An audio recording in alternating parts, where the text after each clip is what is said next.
Good afternoon, and thank you so much for the invitation to speak with you today about something that I'm very passionate about, and that is the amazing Rotary Peace Fellowship program. I say amazing, and I might be a little bit biased because I am a Rotary Peace Fellow myself. I'm part of Class 12, studying at the University of Bradford currently. We started our studies in September 2013 and will finish in December of this year. And since we arrived in September last year, we've met so many warm and welcoming Rotarians that if I had not already had a very high opinion of Rotarians through my exposure to their work in Australia and then Papua New Guinea, then I certainly would now. And so I really want to start by saying thank you to you all for allowing me the opportunity to be part of this program, and also specifically thanking Chris Bowen, the area host coordinator, and her husband Les, and then also Richard Hazelhurst and his wife Judy, Paul Beedham and his wife Lorna for being my hosts. But I'm here to talk to you about the Rotary Peace Fellowship program, and I know that you already know a lot about it, but I'll give you an overview. So they start by identifying peace builders who are working to further the objectives of peace in their communities and support capacity building for those people. So all of us ultimately obtain a master's degree, and you have a choice of institutions where you can undertake your academic studies. So there is the University of Bradford, of course, the University of North Carolina and its twin institution, Duke University in the United States, Uppsala University in Sweden, International Christian University in Tokyo, and my own undergraduate institution, the University of Queensland in Australia. One of the important parts of the program is that you cannot study in your home country, and I think that goes to the international aspect of the program, where you're bringing people together from all over the world to learn from each other.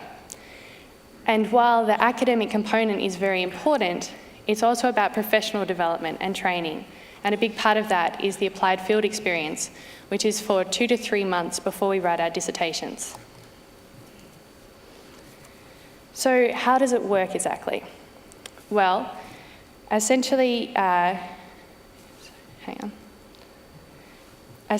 you're bringing professionals together to learn from each other and to build up our skill set to act as leaders in peace building around the world.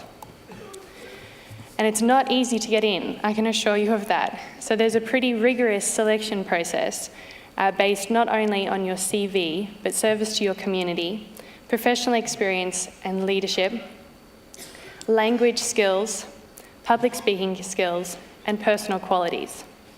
So I just want to draw your attention to the top photo on the screen there, which is the 8 of us which comprise Class 12 at the University of Bradford at the Bill Huntley Memorial Seminar in October last year. And we have a Bill Huntley Memorial Seminar each year in October, and I really do invite you to come because it's a fantastic occasion. And then underneath that, there's a photo of myself and 2 of my colleagues in the fellowship. Philip and Tamara were raising money for Shelterbox at the district conference last year in Scarborough. There's 60 fellows around the world each year, around about 10 in each institution. And to get through to become a fellow, you have a lengthy application process. I had interviews at the club level and then also at the district level. My district is Southeast Queensland, Solomon Islands, Papua New Guinea and Nauru. So they're already quite difficult to get through that stage. And then you go to the global level. So I can assure you they're very particular about who they let in. And I can also say that what you're doing must be working, because the people that I'm undertaking the fellowship with are truly inspirational, and I want to introduce you to some of them now.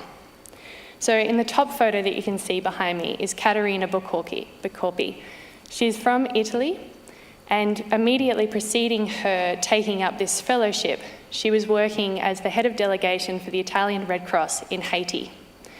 When you think about the scale of the humanitarian need in Haiti and the fact that the Italian Red Cross is by no means a small institution, and the fact that Caterina is only 32 years old, when you put those things together and realize the sort of woman who becomes the head of delegation of something like the Italian Red Cross in Haiti at the age of 32, you start to get an idea of the caliber of Katerina. The next person I want to talk to you about is Doyin. So I don't have a photo of Doyin, but she's from Nigeria, and she's a trained GP medical professional. When she was undertaking her internship, she was watching the people come into these rural health centres and thinking, I don't want to wait for people to get sick and come to me, when it might already be too late after the distances that they have to travel. And so she entered public health, and she's been working to promote public health ever since. And then there's also Swati, who is the person at the bottom photograph there. She was the first judge in India, not just a female judge, to preside over the special courts that they've established in Bombay related to prosecution of sex trafficking cases. And she's received human rights awards for the innovations and initiatives that she's set up to protect victims, to ensure that her courts do not interfere with their rehabilitation, and to give them an opportunity to testify against the people who hurt them without further endangering themselves. And it should also be noted that when we undertake to become Rotary Peace Fellows, it's not a small commitment on our part either. So Doyin and Swati and my other colleague Philip, they left children behind in their home countries to be part of this program. It's a significant commitment on their part and something that we all take very seriously. So who am I? I am Sharon Edington. I'm 29. I'm from Australia. And there is a list of some of the countries that I've worked in, which I'll take you through now. So, having graduated from university in 2005, I first worked for a social research centre at the University of Queensland. I actually had 5 jobs and a whole bunch of different things to try to save up enough money. And eventually I did a year volunteering overseas, which I considered my traineeship after the undergraduate degree. So I went to Chile and I worked in the Atacama Desert with 4 indigenous villages, ranging between 50 people and 350 people. The idea that the Ministry of Education had was that I would help teachers to learn better English so that that could be passed on to the children, because there's a mining sector there and there's also a tourism sector there, and the indigenous children are missing out. Perhaps not surprisingly, when I reached the village of 50 people, there was not an English teacher there waiting for me to train. So instead I developed a curriculum and I delivered it myself. And that program's still running. I then went to the Youth Movement for Peace and Non-Violence in Sierra Leone for 3 months to undertake an internship there. So that was an entirely different experience, a lot more people there. It was very crowded. There's a photo there of my walk to work and some of the children that I encountered on my way. It was a very challenging time and I learnt a lot, and I'm really, really glad that I went. When I came back to Australia, I got a job as a deputy project manager for an agricultural institutional strengthening project in Papua New Guinea. So essentially, we were working to help a Papua New Guinean agency establish a commercially viable fresh fruit and vegetable industry in Papua New Guinea that was of benefit not just to the men, but also to the women and young people who play a huge role in the industry but don't often see the benefits. That was a really fantastic time, and if you do get a chance to go to Papua New Guinea, if any of you are sort of flying over on your way to Australia for the conference in June, I encourage you to do so because it's a really magical place. So after I finished my project in Papua New Guinea after 4 years, I decided I needed a break. So I went backpacking with some friends through the United Arab Emirates and Oman, Iran, Azerbaijan, Georgia, Armenia, and eventually I ended up in Palestine, since I'd always wanted to see Jerusalem. So I was supposed to volunteer for ActionAid Palestine for 2 months, helping them with the research project they were undertaking in the West Bank around women. And they ended up hiring me, so I stayed there for 2 years. And it was a really fantastic time. And I think it gave me some of the skills that I'm using and building on now in my fellowship. By that point, my partner had acquired a job in Tbilisi, Georgia. So that's where I was working for Care International as a consultant up until the time that I took on this role as a Rotary Peace Fellow.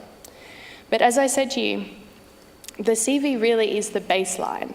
There's lots of people who have professional experience, and you run into them, and some of them don't seem to be in the industry, if you like to call international development and peace building an industry, for the same reasons that I think Rotary would like to think people should be working in that field.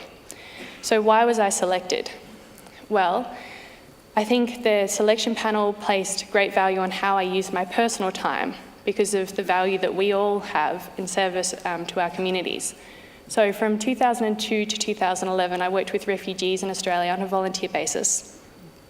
When I was in Papua New Guinea, I got heavily involved with the Rotary Club in the Highlands. And I think that that was really educational for me because those people had a lot of commitments already on their plate. They had complex family and tribal obligations. They had professional and work obligations. And then every Tuesday they would come together and put aside time to try to make their community a better place for everyone. So I had 16 consultants that I was coordinating, and it came to be that every time they went to Papua New Guinea and they made the mistake of coming to my office first, I'd give them a big box of nursing textbooks or so forth that we had acquired from the university and send that up to Rotary to distribute to primary schools and high schools and to nursing colleges and so forth.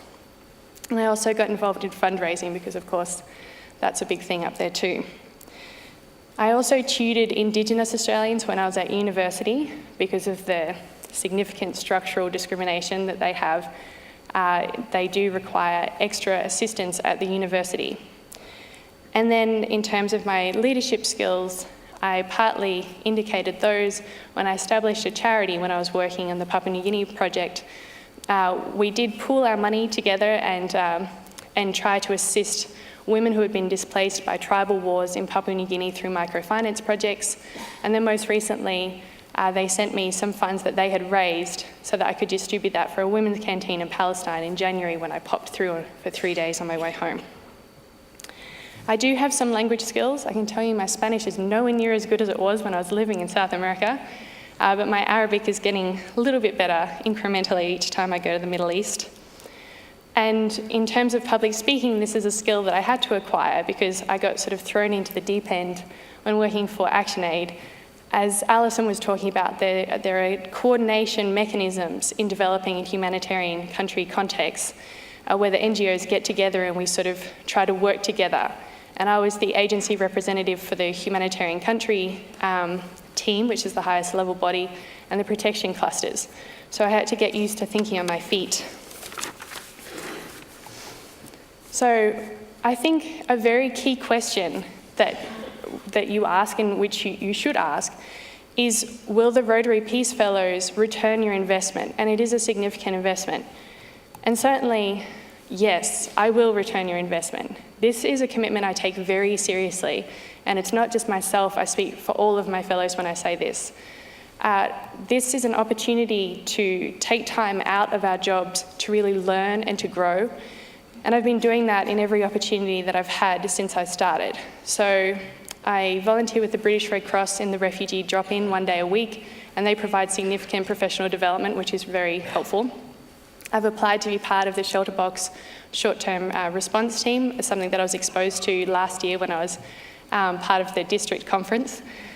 And soon I'll be undertaking a 3-month internship with the United Nations High Commission for Refugees in Sarajevo. And over Christmas, we had a 5-week break from classes. We still had assignments to do, but no classes. And so I spent that time in Lebanon working in the Shatila refugee camp, doing a needs assessment, and then designing a project along with the staff there, and obtaining funding to try to make those camps less miserable, because it is a very dire situation. You can see in the photo there, well, I'm not sure if you can, but there are children in that garbage sifting through rubbish to try to be able to take something home from their families. And more generally, do I believe that Peace Fellows make a difference in the world? Yes, I really do. And I want to give you some examples of that now. So just from the last class before mine at University of Bradford, which is only one of the 6 institutions you have, I have 3 examples already that sort of spring to mind, and there's actually more there that I don't have time to get into. So when Rich was undertaking his applied field experience in Sierra Leone, even though he was doing work on a day-to-day basis as part of that applied field experience, he still somehow found the time to design and obtain funding for 2 substantial projects in West Africa, working to promote peace through linking youth with the government so that the youth don't feel excluded, and it holds the government to a higher level of accountability. So as Rich says, the important issue is to ensure that young people have a way of addressing social grievances without having to resort to violence. There was also Yumiko Shinya, who undertook to finish her dissertation as soon as she could, so that 1 week later she could fly to Khartoum and undertake to work for the United Nations Development Agency. And I think, based on the pictures that we see in the news of South Sudan, obviously until recently one country, knowing that we have people like Yumiko working to pursue Rotary's objectives for peace building in those troubled areas of the world, it's a comfort for me to know that Yumiko's there. And then there's also Siobhan. So in her second semester of classes, she got a phone call from the United Nations asking her to undertake a gender advisor role for the very high-profile UN Commission of Inquiry on Human Rights in North Korea. So this is not a job that she had applied for. She was essentially headhunted. I'm not sure if you saw in the press, but it has been very high-profile. And personally, I hope that this report forms the backbone of a war crimes tribunal against the leaders of North Korea when we get our hands on them. And the fourth example that I'll share with you is Katia de Mayo. I haven't met Katia, but I pulled her information off the Rotary website as some sort of indication to you of all the information that is available on the Rotary website if you want to go and find out more. So she graduated from Duke University in 2009, and she's now working as a policy director for missing and exploited children in Brazil. And as you can see from the quote there, she says that the tools and techniques that she learned are all applied on a daily basis to her job. We're also putting together a video, and that's something that you can talk to Angela Burati about, which has the stories of all 8 of the Rotary Peace Fellows, the other 7 who couldn't join me here today, and to give you more information about the investment that you've made and how we hope to repay it. And again, I invite you to attend the Bill Huntley Memorial Seminar in October. It's a great event. So you might ask, if Siobhan is getting phone calls from the United Nations headhunting her for consultancies, then why are we investing in these people? Maybe they're fine without us. I think that that's a fair point to make, but there's people here who would never have an opportunity to be here if it wasn't for Rotary. For example, my colleague Sang from Burma. And there's also the issue that you're bringing us all together so that we can learn from each other. So I've learned a lot from the class ahead of me, and then the next class will arrive in September, so there's significant crossover.